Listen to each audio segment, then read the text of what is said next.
Page number 137, last paragraph, అంటే 137వ number. మన రికార్డింగ్ నెంబర్ 34, 11th చాప్టరు, 11వ చాప్టర్ అయిన అధ్యాయమైన జగత్ స్వభావ నిరూపణంలో కంటిన్యూషన్. ఇప్పుడు మనం త్రిపురాదేవి కథగా చెప్పుకుంటూ ఉన్నాము. ఇక్కడ దత్తాత్రేయుల వారు పరశురాముడికి జగత్తు గురించి, అసలు ఈ జగత్ అనేది, సృష్టి అనేది ఎట్లా జరిగింది, ఏమిటి, ఇవన్నీ కూడా వివరంగా చెప్తూ ఉన్నారు.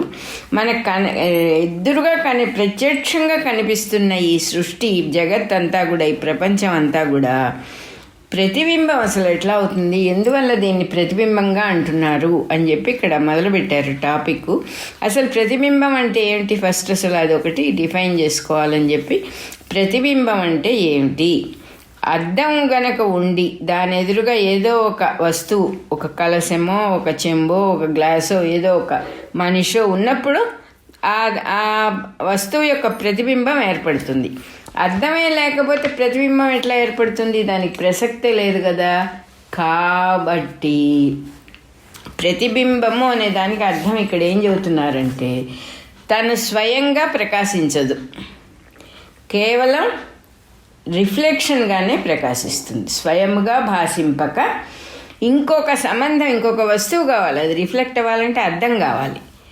అట్లాగే మనం ఎగ్జాంపుల్ చెప్పుకోవాలంటే, మనం ఇంతకు ముందు కూడా చెప్పుకున్నాం, వెలుగు ఆప్టికల్ లైటే అనుకుందాం.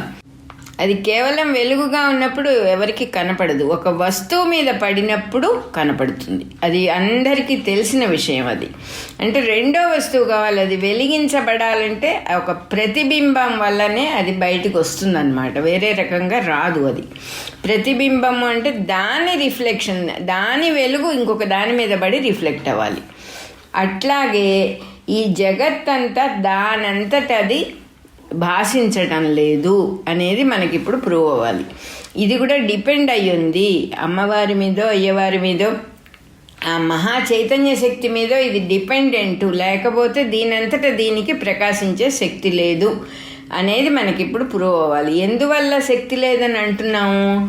ఇప్పుడు మనకు కనపడుతూ ఉన్న ప్రతి వస్తువు, ప్రతి మనిషి, ప్రతి విషయము కూడా డిపెండెంటా కాదా అనేది మనకు ప్రూవ్ అవ్వాలి. ఇప్పుడు స్వతంత్రంగా ప్రకాశిస్తున్నాయా? ఒక ఇన్సిడెంట్ జరగాలి, ఒక వస్తువు తయారు చేయాలి, డిపెండెంటా ఇండిపెండెంట్గా దానంతట అది మన స్వయంభూలింగము అంటారు, స్వయంభూగా వస్తున్నాయా సృష్టిలో విషయాలన్నీ? దానంతట అదే వచ్చిందండి, స్వయంభూ అండి ఆ విగ్రహం.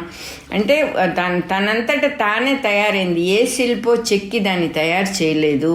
తనంతట తానే భగవంతుడి రూపంలో ప్రకాశించాడు, ప్రత్యక్షమయ్యాడు, ఒక విగ్రహంగా తానే స్వయంభూగా వచ్చాడు. There is no other cause అని. అట్లా వచ్చిందా సృష్టి లేదా అన్న ప్రశ్నలోనే మనకు సగం సమాధానం వచ్చేసేస్తుంది. ఇంకా దాన్ని బాగా మనస్సుకు ప్రూవ్ చేసుకోవాలంటే, నేను లేకపోతే నా దేహం లేదు. చాలా సింపుల్ నాకు అనిపించడం. నేను అనేవాడు ఇందులో లేకపోతే దీన్ని తీసుకుపోయి బయట పారేస్తారు, తగలేస్తారు అంతే. నేను ఉంటేనే దీనికి ఎగ్జిస్టెన్స్, నేను ఉంటేనే నా వాళ్ళకి ఎగ్జిస్టెన్స్. నా వాళ్ళు నేనే లేకపోతే నా వాళ్ళు ఎవరుంటారు? అంటే ఎవ్రీథింగ్ ఈజ్ డిపెండెంట్. ఎవరి మీద డిపెండెంట్? నా దేహం నా మీద డిపెండెంట్. నా వాళ్ళు, బంధుత్వాలు, స్నేహాలు, శత్రుత్వాలు, అన్ని రకాల బాంధవ్యాలు, ఈ మొత్తం జగన్నాటకం అంతా కూడా నేను పాత్రధారిగా ఇక్కడ ఉండకపోతే ఇవేవీ లేవు నాకు. Completely vanished, everything is vanished. అంతదాకా ఎందుకు పాత్రధారిగా లేకపోతే అంటే, నేను గాఢ నిద్రపోతూ ఉన్నాను, అప్పుడు ఈ ప్రపంచం లేదు, నేను లేను. అంటే ఈ కనపడేదంతా కూడా ఒక డిపెండెంట్గానే ఉన్నది, ఒకరి మీద ఆధారపడి ఉన్నది, తనంతట తాను నిలబడటం లేదు. ఎలాగైతే తీగకు ఒక పందిరి అనేది ఒక ఆధారం కావాలో, ఆ విధంగా ఒక ఆధారం లేకపోతే ఇదంతా కొలాప్స్ అయిపోతుంది అనేది మనకు బాగా అర్థం కాకపోతే, దీనంటే పాండవరవర్ చేయాలి ఈ విషయం. ఇది నిజమేనా? నేను లేకపోతే నా సంసారం లేదా? నేను లేకపోయినా నా మొగుడు పిల్లలు ఉంటారు కదా, నా భార్య పిల్లలు ఉంటారు. నువ్వు లేకపోతే అసలు నీకు భార్య భర్త అనే ప్రసక్తే ఉంది? అసలు పెళ్లి చేసుకున్న తర్వాత నువ్వు లేకపోతే అని అనలేం కదా. నువ్వు అనేది ఒక ఎగ్జిస్టెన్స్ ఉంటే నీకు తల్లి, తండ్రి, ఇల్లు, వాకిలి, కుటుంబం అన్నీ వరుసగా నీ చుట్టూతా అల్లబడినవి అంటే బిందు స్వరూపిణి ఆ తల్లి. ఒక చుక్క పెడతాడు ఫస్ట్, నేను అనే రిఫరెన్స్ పాయింట్తో ఇదంతా కూడా ఒక్కొక్కటే స్టార్ట్ అవుతాయి. ఈ రిఫరెన్స్ పాయింట్ అంటే ఏంటంటే ఇది లేకపోతే అది లేదు, దీని మీద ఆధారపడి ఉంది. దేని మీద ఆధారపడి ఉంది? ఆ తల్లి కడుపులో ఒక చుక్కగా పుట్టిన నా మీద ఆధారపడి ఉంది. కంప్లీట్గా నా సంసారం అనేది, నా జగత్ అనేది, నా దైవం, నా ఇష్ట దైవం, నా శత్రువులు, నా మిత్రులు, నాకు ఆత్మీయులు, నా ప్రాణ స్నేహితులు అందరూ కూడా మా అమ్మ కడుపులో నేను చుక్కగా ఉన్నప్పుడు స్టార్ట్ అయిన సంసారం ఇది. బయటికి వచ్చే కొద్దీ విచ్చుకుంటూ ఉంది. బ్లూ ప్రింట్ అన్ఫోల్డ్ అవుతోంది. అందరూ వస్తువులుగా కనపడ్డారు. ఒక వస్తువు తయారు చేయాలంటే, ఒక కుండ తయారు చేయాలంటే ఒక కుమ్మరివాడు ఫస్ట్ వాడి మనస్సులో ఉండాలి ఆ పిక్చరు. మనస్సులో ఉన్నదాన్ని బయటికి తీసుకొస్తాడు, రూపం ఇస్తాడు దానికి. మన మనసులో ఉన్న సంసారానికి మనం రూపం ఇస్తున్నాం. మనం పుట్టాము, కొంచెం పెరిగాము. ఏమేమి నా బ్లూ ప్రింట్కి ఏమేమి పనికి వస్తాయో, నా బ్లూ ప్రింట్కి అన్ఫోల్డ్ అవ్వటానికి ఏమేమి అవసరం అవుతాయో అవన్నీ కూడా ఆ పరిసరాల్లో అక్కడ పుట్టి అవన్నీ నేర్చుకుంటూ అది అన్ఫోల్డ్ అవ్వటానికి, నా బ్లూ ప్రింట్ అన్ఫోల్డ్ అవ్వటానికి, ఓపెన్ అవ్వటానికి నేను కొంచెం సహాయం చేస్తా తెలియకుండానే. దీని అంతటికి ఏమిటి కారణం? అమ్మ కడుపులో పుట్టిన ఆ చుక్క అనేది ఒక రిఫరెన్స్ పాయింట్. అవునా కాదా అని ఎవరికి వాళ్ళమే మనం ఒక ఆలోచన చేసుకోవాలి. ఈ జగత్ అనేది ఎక్కడ ఉన్నది, ఇది దేని మీద ఆధారపడి ఉన్నది, నా జగత్ అనేది నా మీద ఆధారపడి ఉందా లేదా, ఫస్ట్ దాన్ని గురించి గట్టిగా పాండరవర్చేయాలి. ఎందుకంటే ఇది పరశురాముడు అంతటి వాడే, నువ్వు చెబుతున్నావు కాబట్టి నమ్ముతున్నాను భగవంతుడా, లేకపోతే ఇది అసలు నమ్మశక్యంగా లేదు, ఎదురుగా కనపడేది లేదంటావేమిటి అసలు అంటున్నాడు క్లియర్గా. మనకి రిప్రజెంటేషన్ మన ప్రశ్న ఆయన వేస్తూ ఉన్నారు. అందువల్ల ఇది నిజమేనా అని ధైర్యంతో, దీన్ని ధీరుడువై పౌరుషంతో చూడు అని చెప్పింది హేమలేఖ. పౌరుషంతో ప్రయత్నం చేయి దీన్ని అంది. ఎందువల్ల పౌరుషం అంటే ఏమిటి? ధైర్యం కావాలి దీనికి. అమ్మో నన్ను నేను పోగొట్టుకుంటానేమో అనే భయం వస్తుంది. నన్ను నేను అనే మాట ఎక్కడొస్తుందంటే, మనం ఈ పెద్దవుతూ ఉన్నప్పుడు, ఈ సొసైటీలో ఉండే విషయాలన్నీ నేర్చుకుంటూ ఉన్నప్పుడు మనం బ్లూ ప్రింట్ని అన్ఫోల్డ్ చేస్తున్నామని మనకు తెలియదు కదా. ఇవాళ కదా మనం ఇది చదువుకుంటున్నాము. ఆ బ్లూ ప్రింట్ అన్ఫోల్డ్ అవుతోందని తెలియక ఇక్కడ మనం ఏం చేస్తామంటే నేను అని ఒక ఫాల్స్ నేనుని డెవలప్ చేస్తాం. ఒక అన్నెసెసరీ ఎంటిటీని కొత్తగా డెవలప్ చేస్తాం. ఇది నేను అని పెట్టేసుకుంటాం. అట్లాగే మన చుట్టుపక్కల వాళ్ళు కూడా ఇది నల్లగా ఉంది, తెల్లగా ఉన్నది, ఈ పిల్లవాడు చాలా తెలివి గలవాడు, తెలివి తక్కువవాడు ముద్రలేస్తూ పెరుగుతాం. అదే నిజమని మనం నమ్ముతాం. ఈ ఫాల్స్ సెల్ఫ్ అనేది డెవలప్ అవ్వంగానే దానికి ఎప్పుడు హైలీ వల్నరబుల్ అంటారు ఎక్కార్ట్ టోలే. దీనికి ఎవడైనా ముట్టుకుంటే పడిపోతానేమోనని భయం. ఎందుకంటే అది ఆల్రెడీ అది మ్యాన్ మేడ్, ఊహ మీద జనించినది, ఊహతో పుట్టింది ఆ ఫాల్స్ సెల్ఫ్. ఆ ఫాల్స్ సెల్ఫ్ అంటే ఏంటి? లక్ష్మీ ప్రసన్న అనే నేను ఫాల్స్ సెల్ఫ్. నేను ఫలానా వాళ్ళ అమ్మాయినండి, ఫలానా ఆయన భార్యనండి, నేను భగవద్గీత చదువుతానండి. ఇవన్నీ ఫాల్స్ సెల్ఫ్కి ఎట్రిబ్యూషన్. ఇది నిలబడుతోంది. దేనివల్ల నిలబడుతోంది? నా ఊహ వల్ల, నాకు సంబంధించిన వాళ్ళందరి ఊహల వల్ల ఇది నిలబడుతోంది. ఇది కొలాప్స్ అవుతానేమో అని దీనికి ఎప్పుడు భయమే. ఎందుకంటే అసలు విషయం తెలిస్తే ఇది కొలాప్స్ అయిపోతుంది. ఏమిటా అసలు విషయం? నేను దీనికి సంబంధించిన దాన్ని కాదు. ఒక చుక్క పుట్టినందువల్ల ఆ చుక్క ద్వారా ఆ బ్లూ ప్రింట్ ఓపెనింగ్ కోసం వచ్చిందే తప్ప, ఈ సిమెంట్ ఆ గోడ కట్టడానికి వచ్చిందే తప్ప, సిమెంట్కి విడిగా అస్తిత్వము, దానికి ఒక గొప్పతనం అవేమీ లేవు. ఒక ఉపయోగానికి వచ్చింది ఈ లోకంలోకి. ఏమిటా ఉపయోగం? ఇదివరకు ఒక రాయి విసిరేసింది, ఆ రాయి కింద పడుతుంది, అది నెత్తిన పడేసుకోవడానికి వచ్చింది, అంతే. ఇంకంతకంటే ఏమీ లేదు. కర్మ సిద్ధాంతం ప్రకారం అదే చెప్తారు. నువ్వు ఇదివరకు చేసుకున్నావు, అన్ఫుల్ఫిల్డ్, సగమే చేసావు, ఆయుర్దాయం లేదు, అయిపోయింది, ఎక్స్పైరీ డేట్ అయిపోయి వెళ్ళిపోయావు, మళ్ళీ పుట్టి మళ్ళీ కంప్లీట్ చేయాలి కదా. మనం మటు కూరుకుంటాం, ఒక పని సగం చేసి ఊరికి వెళ్తాం, సగమే అయింది ఆ పని, వెనక్కి వచ్చి చేసుకోమా? మొత్తం చేసుకుంటాం కదా. మొత్తం మనంగా ఏముందో అది మొత్తం రిఫ్లెక్ట్ అవుతుంది. ఎక్కడ ఏది దాచిపెట్టపడటమో అనే ప్రాసెస్సే లేదు. ఇక్కడ చెబుతూ ఉన్నారు, స్వయంగా భాషించదు, రిఫ్లెక్షన్గానే ఉంటుంది. ఇంకొక సహాయం కావాలి దానికి. అది భాషించాలంటే అది దాని ఎగ్జిస్టెన్స్కి ఇంకొకరి సహాయం కావాలి. ఇంకొకరి సహాయం తీసుకునేది రిఫ్లెక్షనే కదా అని ఇక్కడ పెద్దవాళ్ళు ఋషులు డిసైడ్ చేశారు. ఏమిటి డిసైడ్ చేశారు? రిఫ్లెక్షన్కి అర్థం కావాలి. ఈ జగత్తంతా కూడా రిఫ్లెక్షనే అనటానికి ఏమిటి ప్రూఫు అంటే, ఒకటి ప్రాక్టికల్గా చూస్తేనేమో మన రెటీనా, రెండోదేమో మన ఊహాజనిత ప్రపంచం. ఇదంతా కూడా మనం లేకపోతే మన ఊహ లేదు అనేది చాలా సింపుల్ లాజిక్. అది కూడా ఒప్పుకోనంటే నేను లేకపోయినా నా ఊహ ఉంటుందండి అంటే ఎవరేం చేయలేరు. దానికి ఇంకా అర్థం లేదు, పర్థం లేదు. అట్లా ఇట్ ఈజ్ ఎ డిపెండెంట్ జగత్తు అని చెప్పేశారు ఇక్కడ. అది కూడా ఏం జగత్తు? బయట అసలు ఏముందో మనకు తెలియదు, మన ఊహతో మనం చూస్తున్నాం. అందుకని ఒకే విషయం 10 మందికి 10 రకాలుగా కనపడుతుంది. ఒకే ఎక్స్పెరిమెంట్ 10 మంది సైంటిస్టులు చేసినప్పుడు ఒకే రిజల్ట్ రానే రాదు. ఎందువల్ల అంటే వాళ్ళ పర్సెప్షన్ దాని మీద ప్రభావాన్ని చూపిస్తుంది. వాళ్ళ పర్సెప్షన్ ఇన్ఫ్లుయెన్స్ చేస్తుంది. మన ఐడియాలు ఇన్ఫ్లుయెన్స్ చేస్తాయి మనం చూసే జగత్తు మీద. అందుకని ఒకడు అద్భుతంగా ఉందంటే ప్రైమ్ మినిస్టర్ చాలా గ్రేట్ అని ఒకడు అంటాడు, వాడంత వెధవ ఇంకోటి లేడని ఇంకోటి అంటాడు. అంటే వాళ్ళ పర్సెప్షన్ ప్రకారం ఆ కలర్ గ్లాసెస్లో నుంచి చూస్తున్నారు అందరూ. అది తెలుసుకోకుండా మనం ఇదే నిజమైతే మరి అందరిది నిజమే కదా, ఫైటింగ్స్ రాకుండా ఉంటాయా? ఎంత గొప్ప! ఒక ఐడియా కోసం ఎన్ని యుద్ధాలు చేశారు, ఒక ఐడియా కోసం ఎంతమందిని చంపారు, ఒక ఐడియా కోసం ఎంత హింసాకాండ జరిగింది సృష్టిలో. ఎందువల్ల? తనది కరెక్ట్ అని భావం వల్ల. అంతకంటే అవతల వాడెవడో ఉన్నాడు, వాడిని నేను ఉండనివ్వకూడదు, నా సిద్ధాంతం కరెక్టు అనే దానివల్ల ఎన్నో యుద్ధాలు జరిగినాయి. అంటే అర్థం ఏంటి? ఊహని నమ్ముకున్న జగత్ ఇట్లాగే ఉంటుంది. వాడి ఊహని వాడు నమ్ముతున్నాడు. ఇటువంటి ఊహ ఇంకోటికి ఉంటుందని తెలియదు, ఇటువంటి ఒపీనియనే ఇంకోటికి ఉంటుందని తెలియదు. అన్కాన్షియస్ వరల్డ్ అంటారు దీన్ని. యాక్చువల్గా చెప్పాలంటే ఎక్కార్ట్ టోలే చెప్పింది, this is an unconscious world. Unconscious వరల్డ్లోకి వచ్చింది పాపం పసిపిల్లవాడు అన్కాన్షియస్గానే పెరుగుతారు. అన్కాన్షియస్నెస్ అంటే ఏంటి? ఉన్నదాన్ని గ్రహించలేరు, లేనిది ఉన్నట్టుగా కనిపిస్తుంది. అది తను సాక్షాత్తు చైతన్య స్వరూపం అయ్యుండి నేను ఫ్లెష్ అండ్ బ్లడ్ని అని అనుకుంటూ పెరుగుతాడు. అది ఆ అనుకుంటూ పెరగటానికి మన ఈ అన్కాన్షియస్ వరల్డే కారణం. ఇది మన చుట్టూతా మనం కూడా అంతే. మన ఇంట్లో పుట్టిన పాపకు మనమే ఇవన్నీ నేర్పిస్తాం. మనకు తెలియదు ఇది మనం నేర్చుకున్నది రాగానే మనకు తెలిస్తే మనం ఎందుకు నేర్పిస్తాము? మదాలసలాగా మనం కూడా శుభ్రంగా శుద్ధోసి బుద్ధోసి అని నేర్పించేవాళ్ళమే కదా, కానీ మనకే తెలియదు.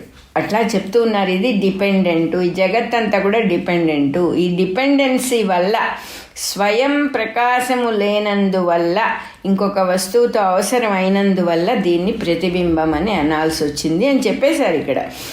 లేకపోతే ఇది కనపడదు అసలు. ఇంకో వస్తువు లేకపోతే కనపడదు. ఎవరా వస్తువు? మనిషిగా నేను ఏదో చూస్తున్నాను అనేది నా వస్తువు, నా ప్రపంచం.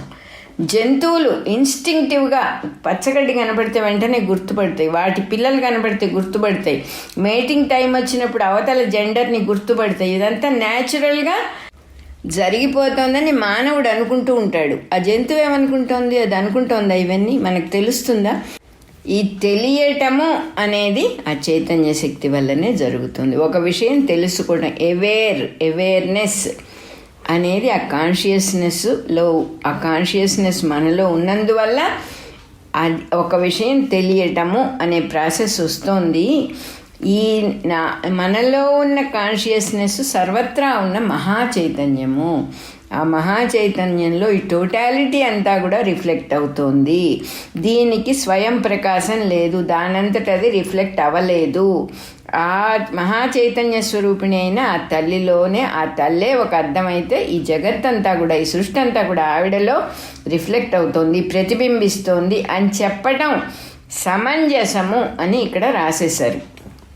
అదే రకంగా అద్దంలో ఎన్ని రకాల పదార్థాలు, వస్తువులు, మనుషులు ఏమి కనపడినా ఆఖరికి అద్దం దేన్ని రెఫ్యూజ్ చేయదు. అశుద్ధం పెట్టినా కూడా రిఫ్లెక్ట్ అవుతుంది. పేడ కుప్పలు పెట్టినా కూడా అద్దం పెడితే రిఫ్లెక్ట్ అవుతుంది. ఇది నాకొద్దు అనదు. అదే రకంగా ఆ అద్దానికి ఏమి అంటుకోవు. ఏది రిఫ్లెక్ట్ చేసినా అద్దం ఎప్పుడు పరిశుద్ధంగానే, ఏది అంటదు, రిఫ్లెక్ట్ చేస్తుంది అంతే. అదే రకంగా జగత్తులో ఎటువంటి విషయాలు జరిగినా ఆ చైతన్యానికి అంటవు. ఆకాశానికి ఏది అంటదు అంటే మనకు తెలుసు కదా అంటదని. ఆకాశానికి ఏమంటించగలం మనం? ఏది అంటదు. అట్లాగే ఆ చైతన్య వస్తువుకి ఏది అంటదు. ఎన్ని జరిగినా ఏది అంటవు. దాని స్వరూపంలో ఎప్పుడు ఎటువంటి మార్పు రాదు.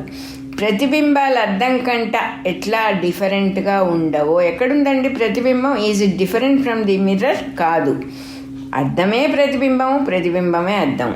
అదే రకంగా ఈ చైతన్య శక్తికి జగత్తుకి ఏమీ తేడా లేదు. ఈ మాట ఎంత బాగుందో. మనమందరం కూడా ఆ తల్లిలోనే ఉన్నాము, మనమేం విడిగా లేము, ఇది వేరే వస్తువు కాదు అనే ధైర్యం ఒకటి. ఈ ఏది ఎట్లా జరిగినా తల్లికి ఏమీ అంటవు. ఎట్ ది సేమ్ టైం అద్దానికి ప్రతిబింబానికి ఎట్లా అయితే డిఫరెన్స్ లేదో ఒకటే వస్తువు అది. ప్రతిబింబాన్ని అద్దాన్ని వేరు చెయ్యలేము.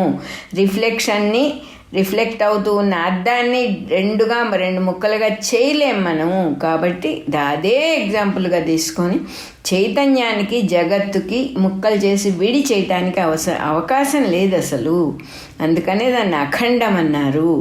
స్వాతంత్ర్యం వల్ల ఆ తల్లి యొక్క స్వాతంత్ర్యం వల్ల ఈ జగత్తంతా కూడా రిఫ్లెక్ట్ అవుతోంది అని చెప్తూ ఉన్నారు దత్తాత్రేయుల వారు. చెప్పి ఇంకా ఇట్లా అంటున్నారు, రామా నువ్వు అడగొచ్చు, ఒకళ్ళ స్వాతంత్రం వల్ల ప్రతిబింబం ఏర్పడుతుందా? అసలు రిఫ్లెక్షన్ అనేది స్వాతంత్రం అని మీరు చెబుతున్నారు అంటే ఏమిటి? దానివల్ల ఒక రిఫ్లెక్షన్ వస్తుందా అని మీరు అడగొచ్చు. నీ సంకల్పం వల్ల నీ మనసులో నుంచి ఎన్ని ప్రతిబింబాలు రావటం లేదు అంటే ఇప్పుడు మనకి ప్రతిబింబం అంటే ఏమిటో అర్థమైపోయింది. ఒక దాని మీద డిపెండ్ అయ్యి ఉండేది ప్రతిబింబం. లేకపోతే నా సంకల్పాలు లేవు, నా ఊహలు లేవు, నాలో రిఫ్లెక్ట్ అయ్యేదంతా నా ప్రతిబింబం. అట్లా చెప్తున్నారు. నీ మనస్సులోనే ఏమిటి క్షణాల మీద ఎన్ని భావాలు ప్రతిబింబిస్తున్నాయి? అవన్నీ నీలో ఉన్న రిఫ్లెక్షన్సే కదా. ఎక్కడ ఏమున్నాయని ఇప్పుడు నువ్వు అవన్నీ ఆలోచిస్తున్నావు. నీకు ఎదురుగా ఏముంది? ఏమీ లేదు కదా. కానీ రిఫ్లెక్షన్ అవుతుందా లేదా అని అడుగుతున్నారు ఇక్కడ దత్తాత్రేయుల వారు. నీ సంకల్పం వల్లనే నీ మనస్సులోనే ఎన్నో భావాలు వస్తున్నాయి. వాటికి బింబాలైన పదార్థాలు ఎక్కడున్నాయి? ప్రతిబింబం గురించి మాట్లాడుతున్నాం. బింబాలు ఎక్కడున్నాయి? అసలు అద్దంలో వస్తువులు కనపడాలంటే కనీసం ఏదో ఒక వెలుగు కానీ, ఒక దీపపు కాంతి కానీ, సూర్యుడి వెలుగు కానీ ఉండాలి. అట్లాంటి వెలుగు కూడా అవసరం లేకుండానే నీ మనస్సులో ఎన్నో భావాలు ప్రతిబింబిస్తున్నాయే. కాబట్టి ప్రతిబింబం అని ఎందుకు అనాల్సి వచ్చింది? నీలో నుంచి వస్తున్నాయి. They are dependent upon you. అందువల్ల వెలుపలి పదార్థంతో, బయట ఏ పదార్థంతో నిమిత్తం లేకుండానే చిదాత్మలో జగత్తు ప్రతిబింబిస్తోంది అనటానికి నువ్వే ఎగ్జాంపుల్ అని చెప్పేశారు ఇక్కడ పరశురాముడితో దత్తాత్రేయుల వారు. నీలో భావాలు ఎలా వస్తున్నాయో ఆ తల్లిలో ఈ జగత్తంతా కూడా ఒక భావరూపంగా, భావచిత్రంగా వచ్చేసింది అని చెప్పేశారు. చిదాత్మకు స్వాతంత్రం అనే శక్తి ఉన్నది. చిదాత్మ అంటే చైతన్య స్వరూపిణి ఆ తల్లి. ఆ తల్లికి స్వాతంత్రం ఉంది, ఫ్రీ విల్. ఆ ఫ్రీడమ్ అనేది ఎంత అద్భుతమైన మాట అంటే ఆ స్వాతంత్ర శక్తి వల్లనే ఎంతో సూక్ష్మమైన చిదాత్మ చైతన్య శక్తి స్థూల స్వరూపాన్ని ధరించి దృశ్యం అవుతోంది అంటారు. అంటే కనపడే స్థితికి వచ్చింది అది. అట్లా కాగలిగిన స్వాతంత్రమే ఆ చితి యొక్క సంకల్పం. మన సంకల్పాలు ఎలాగైతే బయటికి తెచ్చుకుని మెటీరియలైజ్ చేస్తామో ఆ తల్లి సంకల్పం ఈ జగత్తుగా పరిణమించింది. నీ స్వాతంత్రమే నీ సంకల్ప రూపం అయినట్టుగా అలాగే ఆ తల్లి స్వాతంత్రం సంకల్ప రూపమై జగత్తుగా భాషిస్తోంది. సంకల్పాలే లేని దశలో చిదాత్మ చైతన్య ప్రతిబింబ రహితమై స్వచ్ఛంగా ఏకరూపంగా చిన్మాత్రగా ఉంటుంది అని చెప్పారు ఇక్కడ. మన భావాలన్నీ కూడా లిమిటెడ్గా ఉంటాయి. మా అమ్మవారి సంకల్ప శక్తి అంత గొప్పది కాదు కాబట్టి మనవి అస్థిరంగా ఉంటాయి. కానీ ఆ తల్లి యొక్క సంకల్పం సుస్థిరంగా ఉంటుంది అని చెప్పి చెప్తున్నారు. జగత్ అనేది ఎప్పుడు కూడా కంటిన్యూటీ అనేది ఉన్నది దీనికి ఒకటి. మన ఇంకొక విశేషం ఏంటంటే మన సంకల్పాలు మనకు మటుకే తెలుస్తాయి. కానీ ఆ తల్లి సంకల్పాలన్నీ కూడా అందరికీ కూడా అందరి మనస్సులకి తోస్తాయి. అవి మన స్వాతంత్ర్యం అపూర్ణం. కంప్లీట్ కాదు. అందువల్ల అది అందరికీ ఒకటిగా ఉండదు. కానీ అమ్మవారిది పరిపూర్ణ అవటం వల్ల జగత్తు అందరికీ కూడా కనపడటము అనేది జరుగుతుంది. వాళ్ళ వాళ్ళ పర్సెప్షన్ని బట్టి కనపడొచ్చుగాక, కానీ ఈ మెటీరియలైజ్ అవ్వటం, ఇది ఒక స్థూల వస్తువులాగా కనపడటం అనేది అమ్మవారి యొక్క శక్తి వల్లే జరుగుతోంది. జీవుల్లో కూడా కొంతమందిలో మనుషుల్లో కూడా మరి స్వాతంత్రం ఎక్కువగానే ఉంది. యోగులైన వాళ్ళు, తర్వాత మ్యాజిషియన్స్, మ్యాజిక్ చేస్తారు వాళ్ళు కూడా నేర్చుకుంటారు తమాషాగా. ఎక్కడ ఏమీ లేకుండా ఏదో సృష్టించినట్టుగా చూపిస్తారు. సో ఇదంతా కూడా మనం అమ్మవారి సృష్టి ఎలా జరుగుతోంది అని తెలుసుకోవడానికే తప్ప ఇంకా వేరే దేనికి కాదు. అద్దానికి భిన్నంగా ప్రతిబింబం లేదు అని అందరూ ఒప్పుకుంటారు. కాబట్టి సాక్షాత్తు పరమాత్ముడైనటువంటి, సాక్షాత్తు పరమేశ్వరుడైనటువంటి చిదాత్మకి, చైతన్యాత్మకి వేరుగా జగత్తు లేదు. దాంట్లోనే ఆ జగత్తు దాంట్లోనే ప్రతిబింబిస్తోంది, ఆ పరమేశ్వరుల్లోనే ప్రతిబింబిస్తోంది అనేది సత్యము అని చెప్పారు. చక్కగా విచారించినప్పుడే తెలుస్తుంది రామా ఈ జగత్ అసత్యమని, లేకపోతే ఏ యోగ సాధనతోనూ తెలియదు.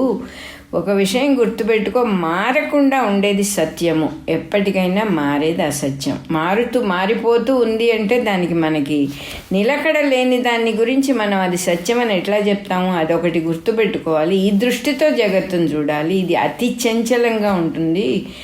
అద్దంలో ప్రతిబింబాన్ని చూసి నువ్వు తెలుసుకోవచ్చు. ఎందుకంటే ప్రతిబింబాలు మారిపోతుంటాయి. ఎదురుగా వచ్చే వస్తువుని బట్టి ఉంటుంది ప్రతిబింబం. అద్దం దాన్ని హోల్డ్ చేసి పట్టుకోలేదు, మనకే తెలుసు కదా. అట్లా విచారిస్తే నీకు విషయం అర్థమవుతుంది. కొంచెంసేపు ఉంటుంది, కొంచెంసేపు ఉండదు.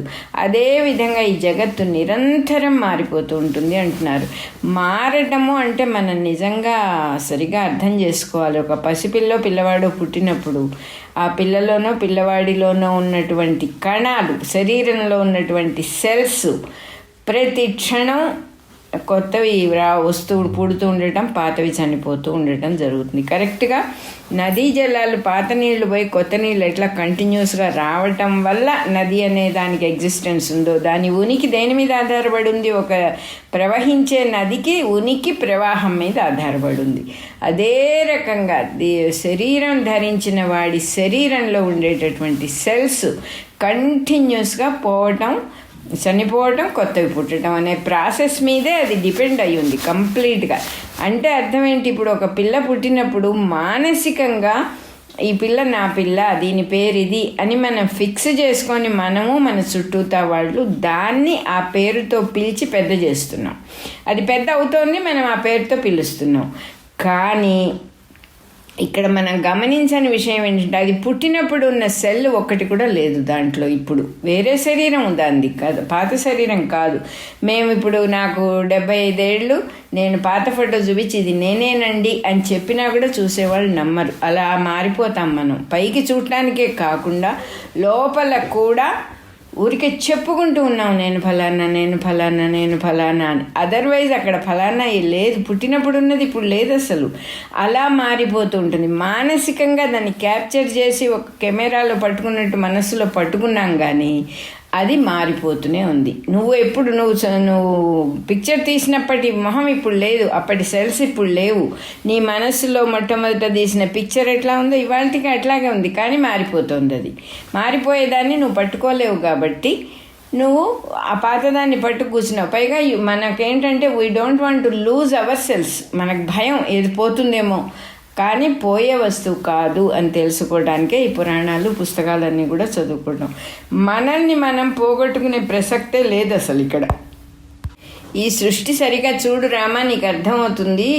నిరంతరంగా మారిపోతూ ఉంటుంది, కానీ దానికి ఏదైతే ఆధారంగా ఉందో ఆ చైతన్యాత్మక మటుకు, ఆ చిదాత్మక మటుకు మార్పు లేదు.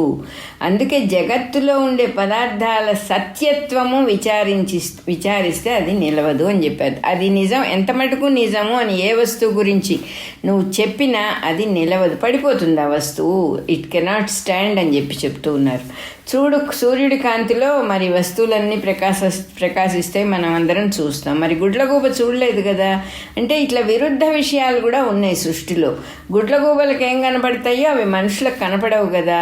మరి ప్రకాశమే వెలుగే చీకటిని పోగొడుతుంది అని ఎలా చెబుతావు? వెలుగే అన్నిటినీ సృష్టిస్తోంది, ప్రకాశింపజేస్తోంది అని ఎట్లా చెబుతావు?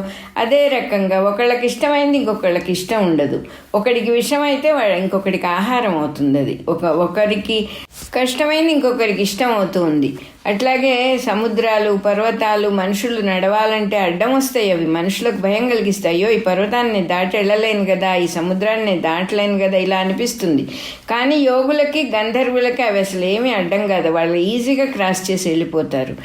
మనుషులకి ఎంతో పెద్దదిగా కనిపిస్తూ ఉన్న దేశము, కాలము యోగులకి, దేవతలకు చాలా చిన్నదిగా ఉంటుంది.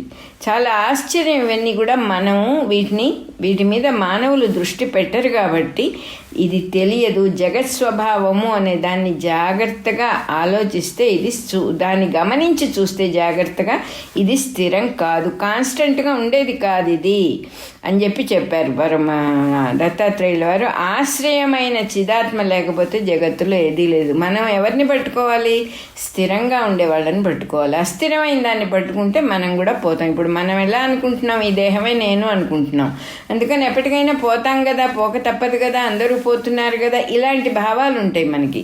ఈ దేహం నేను కాదు, ఎప్పుడు ఏది ఉంటుందో అదే నేను అనే భావాన్ని నేను స్థిరం చేసుకుంటే మనం పోని వాళ్ళము అని తెలుస్తుంది. దేహం పోతే పోవచ్చు కాక, ఇంకొక ముఖ్యమైన విషయం మనం అసలు కొంచెం కూడా గమనించండి.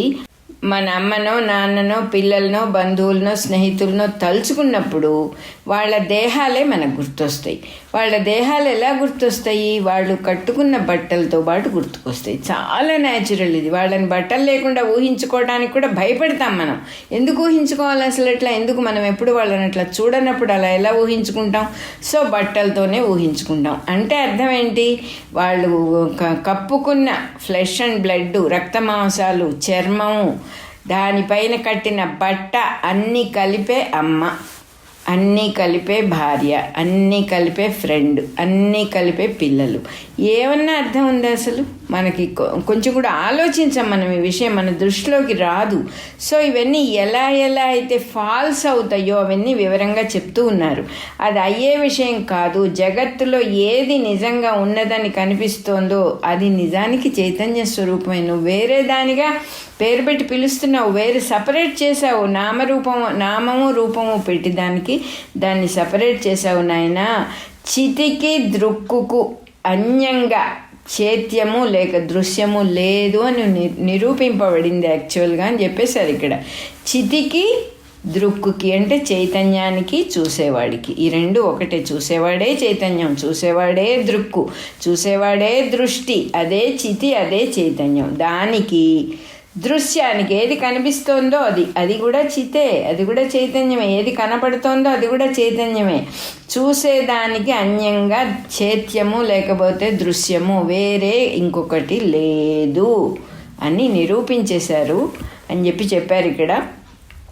జ్ఞానఖండంలో జగత్తు యొక్క స్వభావ నిరూపణము అన్న 11వ అధ్యాయం అయిపోయింది. అలాగే మన 34వ రికార్డింగ్ నెంబర్ కూడా అయిపోయింది.